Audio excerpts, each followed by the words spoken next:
Magandang araw mga kaibigan. Ito ngayon na malinaw na kung ano ang totoong nangyari kay ex-Congressman Arnie Teves sa Timor. Kahapon, medyo confusing yung balita dahil ang pahayag ni Atty. Topacio na-release si ex-Congressman Teves.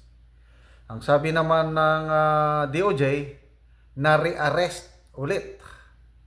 So kung na-release, kailang na-arresto ulit, ibig sabihin, nakakulong pa rin. Di ba ganon ang ibig sabihin ng DOJ? Kaya ako, kahapon, nag-vlog ako tungkol nito, nakukonfuse din ako, naguguluhan, ano ba talaga? So sabi ko, sana magbigay liwanag si Atty. Topacio. Ito ngayon, nagpahayag na, nilinaw na ni Atty. Topacio ang tunay na pangyayari at ito dapat ipagdiwang ng mga supporters, mga fans ni ex-Congressman Arnie Teves. So ito ang paglilinaw sa Philippine Star na headlines ngayon. Teves under court custody, not arrested. Lawyer. Okay. So yun ang pahayag ni Atty. Topacio. Hindi siya na-rearrest. Sa ngayon, under lang siya ng court custody. Wala siya sa prisuhan. Kasi nung una siyang nahuli ng mga pulis sa Timor, diretso siya kulungan. So, no question about it, nakulong siya ng mga ilang buwan. I think 2 o 3, nakakulong. And then, bigla, nagdesisyon ang korte na i-release. Okay. So, na-release nga. Inaamin ng DOJ na na-release. Kailang, very confusing yung sabi ni Atty. Clavano ng DOJ na re-arrest ulit. So ang pagkakaintindi ko, inaresto ulit at ikinulong. Ito na ngayon, malinaw na. Na-release talaga.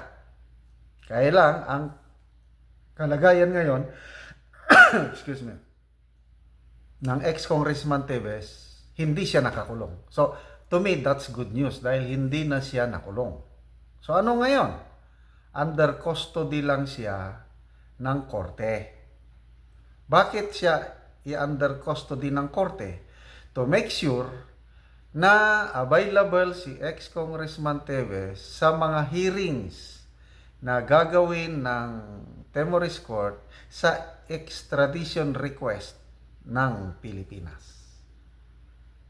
So, magkaiba yung na-arrest at under custody sa aking pagkaintindi. Example, ang mga mangilan-ilan na pulis natin na nasasangkot sa mga kalokohan, ma-relieve sila sa kanilang pwesto. And then, pagka-relieve, habang ongoing ba yung administrative proceedings, kung pailan sila ng administrative case, o kaya kung doon sa fiskalya, ongoing yung preliminary investigation ng criminal complaints. Anong mangyayari sa mga pulis? Mailagay sila sa holding area. Ito, nasa holding area. Sabi ni Atty. Topacio, nasa holding area lang si ex-Congressman Teves, wala sa kulungan. Okay. Holding area under custody ng court. Ganyan na ganyan din ang nangyayari sa ating kapulisan, yung mga nai-involve sa kalokohan, sibakin sa pwesto, ilagay sa holding area. Sa Camp Crame may holding area ng mga nagkakasong pulis.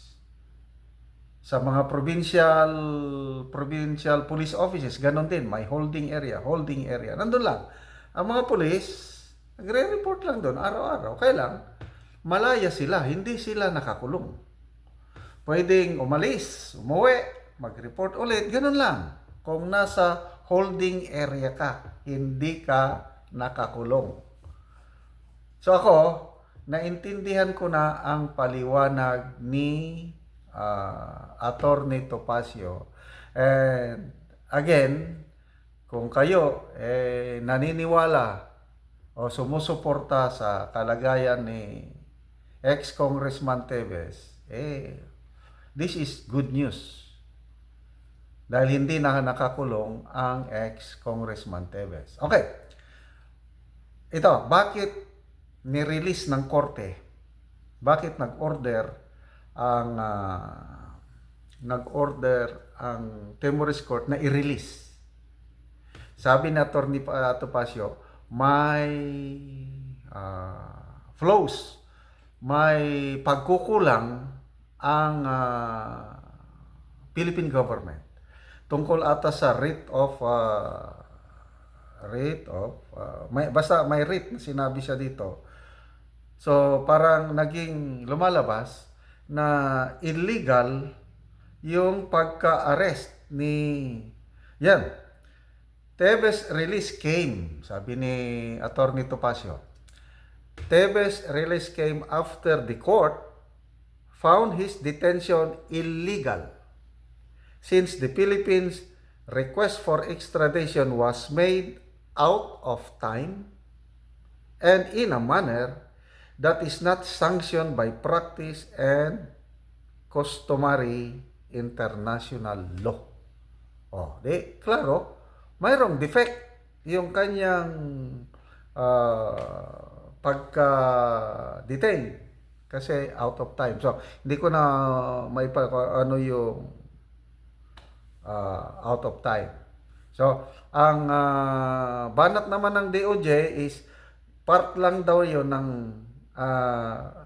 Timor's processes. Okay? Na i-release tapos ma-re-arrest. Nako, hindi ko na tatanggapin yung ganun. I-release mo tapos i-arrestohin mo ulit. Ay, kalokohan yun.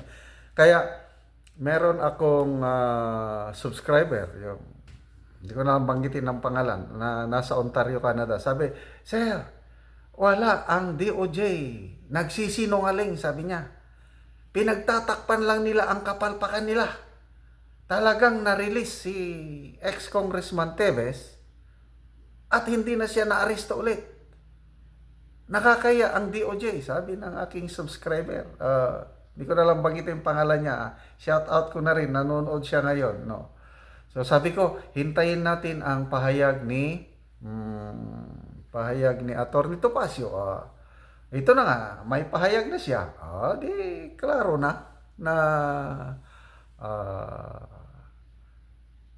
pinagtatakpan lang ng DOJ ang kahihiyan nila kasi na-release ang ex-congressman. At ngayon, sinasabi nila, ito na, battle of propaganda or yung public perception. To me, nasa inyo na kung ano. Mas naniniwala ako dito sa paliwanag ni Atty. Topacio na hindi na siya talaga na-aresto. Nasa holding area siya ngayon. Ito sabi ni Atty. Topacio, he was not re-arrested. This is not an arrest in the strictest sense of the word. He was placed under custody of the court to ensure that he will be attending the extradition proceedings. Okay? Ano pa? Sabi ni Atty. Topacio, requesting state or the court may place a person subject of extradition proceedings under its custody to ensure he or she will attend the proceedings. Tama. He was not rearrested for any crime. Ito. Kasi yung una, na-aresto siya dahil sa Interpol notice. Kinulong. Nakita ng korte may kakulangan. illegal, inarrest, nirelease. So, nung na-release siya, okay na siya. So, kung may crime na kinomit, edi i-rearrest ulit. Wala. There's no more crime committed. He was not rearrested for any crime, sabi ni Atty. Topacio. He was not rearrested for crimes he allegedly committed in the Philippines, but because of the extradition process, which is a separate civil court. Okay?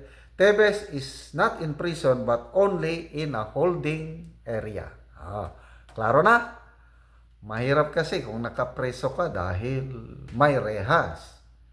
Kung nasa holding area, nasa opisina ka lang, nasa isang bahay ba o ano, tapos libre kang lumabas, libreng basta magpaalam ka lang, i-assure mo lang na makabalik ka. So malaya si ex-congressman Tevez ngayon dahil nasa isang holding area lang, hindi lang siya makaalis-alis na papalayo kasi dapat nandyan siya palagi pag ang korte magtawag yung hearing tungkol sa extradition process. So maliwanag na ito magandang balita para sa mga supporters ni ex-congressman Tevez.